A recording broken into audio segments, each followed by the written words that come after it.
Did You Have to Love Me Like You Did by the Coconuts sans Kid Creole. My guest is Adriana Kaegi of the Coconuts on Revenge of the 80s Radio. Adriana, Did You Have to Love Me Like You Did was from an EP by the Coconuts without the kid as a performer and produced by Darnell. What were some of the things musically you wanted to do with that album, as it was a showcase for the talents of you, Cheryl Poirier, and Taryn Hagee? Well, it came about because we asked August Darnell for royalties with Kid Creole and the Coconuts since we were, as popular as he was. And he answered by getting us a record deal with EMI and our own solo album. In that solo album, we had some say, of course, what songs we wanted to cover, but he did write most of them, and he also produced the album. And that song, Did You Have to Love Me Like You Did, was originally written for the actress Natasha Kinski. Now, is that your choreography as well? That was my choreography in the video, yes. As a matter of fact, on one of your websites, they have a picture of you and the other Coconuts with those costumes on. It says designed by Adriana Kaegi, so it's your costume design as well. And that picture is actually on kidcreoleandmycoconuts.com. We'll talk about that later on during this conversation. But as far as the Coconuts EP, was it more of a side project, or was there a plan to do more Coconuts-only releases? Oh, there was a plan to do more, and eventually we had our own section in the Kid Creole and the Coconuts show where the Coconuts would sing 3 numbers. We did produce a second solo album for the Coconuts that only came out in Japan, and that was called Killer Bees.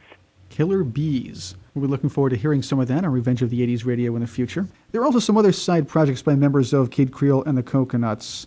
Cody Mundi did a couple of those as well. Talk about some of that. Well, Cody Mundi always wrote songs for the Kid Creole and the Coconuts albums, but they became less and less and less, and eventually he was frustrated with that, and he went off on his own and got himself a deal with Virgin and produced an album called The Former 12-Year-Old Genius.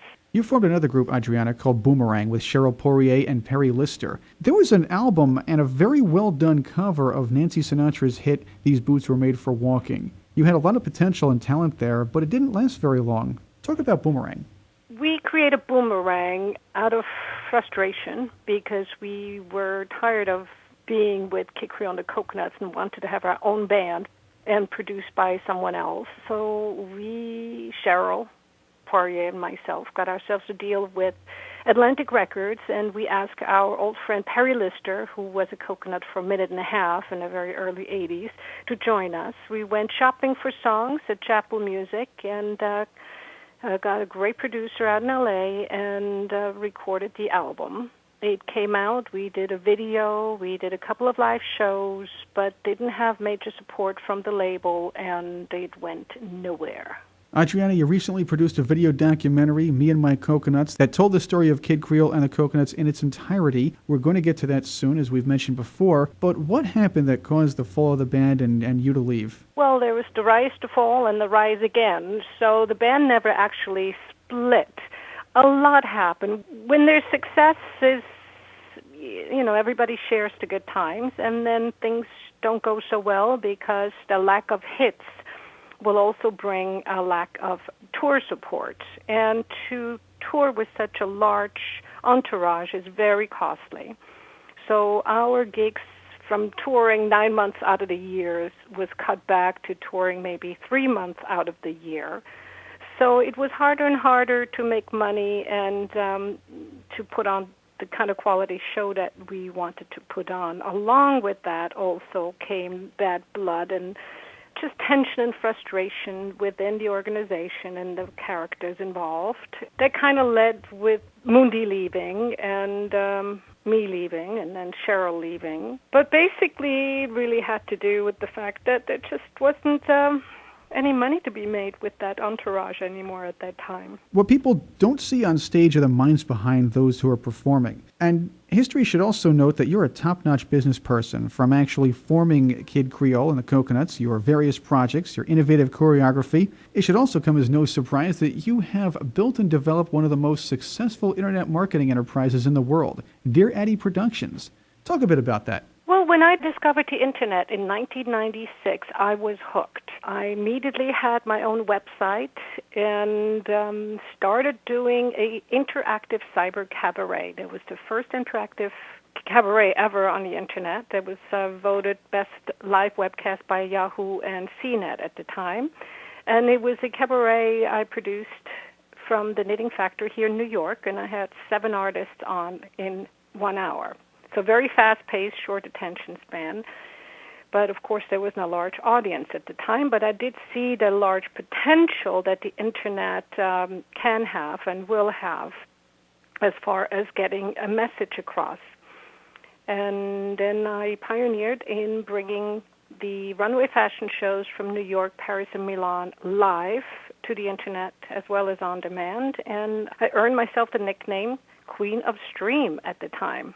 And then with the .com bust, and basically everybody was just waiting for the fast connections to come about. And now that they're here, I've always known, I just didn't know how or when, the internet would be the best marketing tool ever, because you can market to a target market, very specific, like-minded people at a very low cost, rather than putting an ad out and you get 1 million people to look at your ad, but only 1,000 people of that 1 million are actually interested in what you're saying or what you're selling. For example, for music, it's very important to know what category of music are you selling, because you're not going to sell a down-tempo style of music to heavy metal lovers. It makes no sense. So you target all these people who like chill-out, lounge, down-tempo music, and you most likely will sell a lot more records that way. It's a very good niche marketing tool, the Internet. I also do video blogs, and I use all major video sites as well as social media sites to get my message across or my clients' messages across. How did you harness the power of social networking for your clients? Well, it's very tedious. I call that micro-marketing. It's really creating a relationship with individuals, and a lot of them, so it's very time-consuming. In social media sites, people do not want to feel like you're selling them something. So you really have to create a relationship with them and see what they like, what they don't like, and then suggest things to them. You don't shove it down their throat. You suggest it, so it makes them feel like you're giving them a hot tip, like, a secret, rather than, here, buy this, because they'll get turned off by that. It's really about sharing information. If I come across a track that I really love, that I think you would love too, I would reach out to you and say, hey, check this out. I'm sure you're going to love it. Let me know what you think. Adriana Kaegi is my guest on Revenge of the 80s Radio. You were one of the internet pioneers. You talked about that with the streaming and, of course, the big award in 1988 for the Cyber Cabaret. But you were also around during that big .com bust. How did you survive that? I survived that by doing something completely different, because I knew it would take a while for it all to come back together again. And I started my own accessory line. I love to crochet. And I crocheted all these hats and handbags and scarves, and I had a showroom, and I sold to stores all over the world. They're all done with recycled fabric and one-of-a-kind pieces. Dear Addy Productions can be found on your website, dearaddy.com. What kind of projects might you be working on now? Well, I just finished my first documentary film. It's sort of a memoir called Kid Creole and My Coconuts. There's a website called kidcreoleandmycoconuts.com, and we are currently selling that. So look out. Should be out hopefully this year. And I am also finishing my new album. It's a down-tempo album, and it's called Tag, and the artist's name is simply Adriana. Now, Tag should be available. I'm only distributing it digitally mid-March. So you'll be able to download it on iTunes, eMusic, Amazon, and pretty much 10 of the major online music distributors. And we're going to talk about that very, very soon. Adriana Kaegi, Mama Coconut, is my guest on Revenge of the 80s Radio. We're going to talk about Adriana's recently completed documentary on her time in Kid Creole and the Coconuts, her new soon-to-be-released album that we just mentioned, and play a world premiere track from Adriana straight ahead on Revenge of the 80s Radio.